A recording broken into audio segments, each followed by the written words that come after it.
In March 2008, Karen and Greg McKenna and myself, Ted Grant, from PEI, traveled to Kenya. We spent 3 weeks in Camp Nakuru refugee camp. Our original goal when traveling there was to try to assist, where possible, the larger non-governmental organizations in providing basic services to the residents of the camp.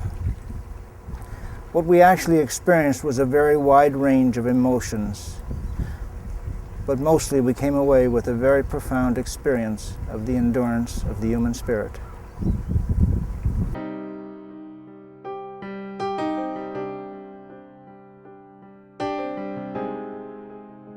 It's difficult to imagine having everything you own in the world bundled in 1 or 2 plastic bags.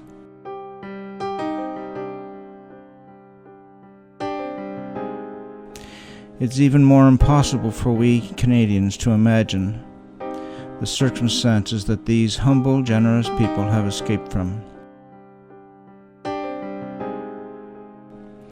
Can you imagine being relieved that your world has been reduced to a mere mattress, blanket, and 1 or 2 plastic bags?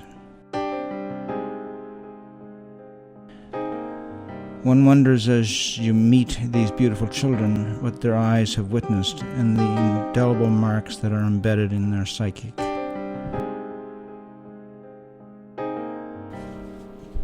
It is evident in the color of the little boy's hair, the extreme level of malnutrition.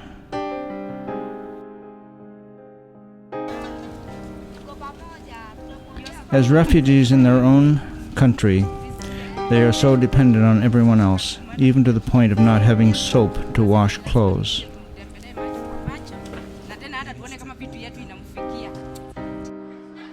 One can only wonder what they have endured that would cause these kids to be laying around in the middle of the day instead of running and playing.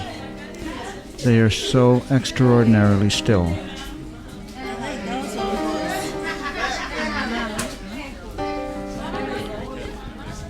A population the size of Summerside, Prince Edward Island, 13,000 people crammed into a space the size of 4 football fields. Each tent can hold up to 10 families. Only about 10% of the people have mattresses or blankets. Many successful business people have lost everything 5 children and are reduced plus to you begging. and your wife.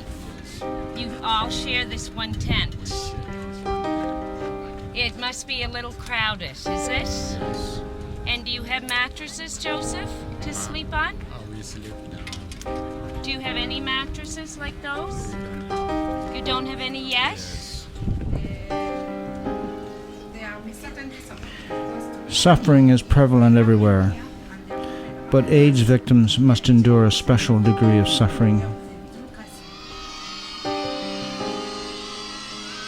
Special efforts are put into trying to get children involved in school activities as a means of distracting them from their experience. As can be seen in these tent classrooms, the children have no desks or supplies of any kind. The teachers must get by with nothing.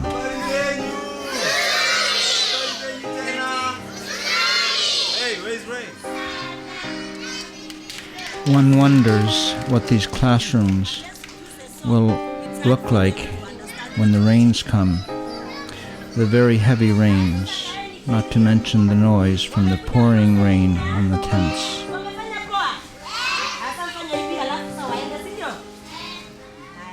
Lining up for everything, from a bar of soap to food rations and medical treatment, is a way of life. Their lives are involved in lining up every day. They're at the mercy of the people handing out the goods.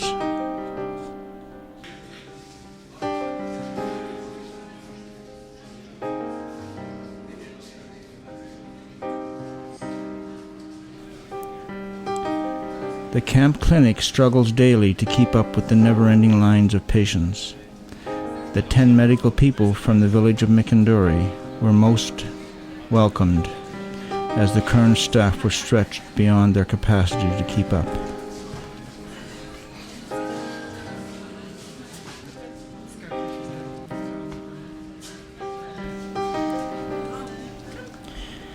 Can anyone ever measure the price this beautiful child has paid and will continue to pay for being born to the wrong tribe in the wrong country?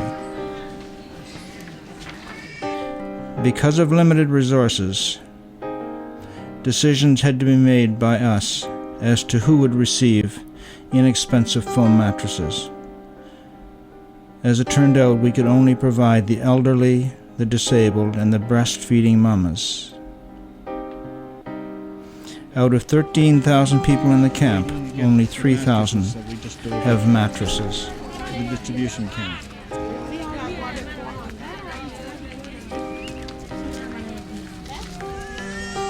This is in Njoro refugee camp, where the conditions are even worse than the main Nakuru camp.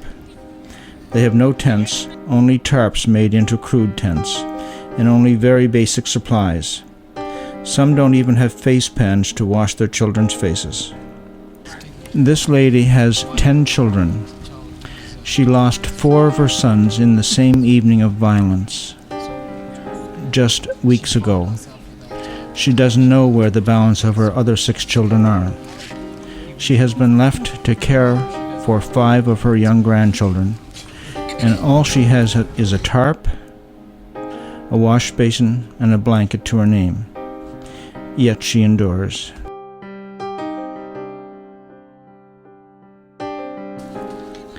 It's difficult to imagine being excited about receiving a free face pan, a bar of soap, a few vegetables and fruits, or maybe a blanket.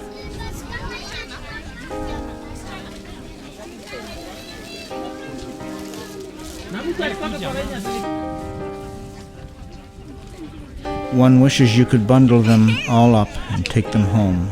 They are so precious, so vulnerable.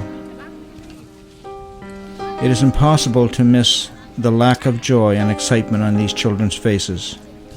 What have they endured that has robbed them of that most basic of pleasures?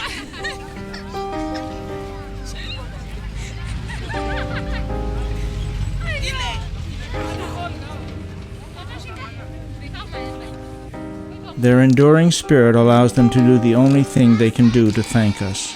They have nothing to share with us except their gratitude through song.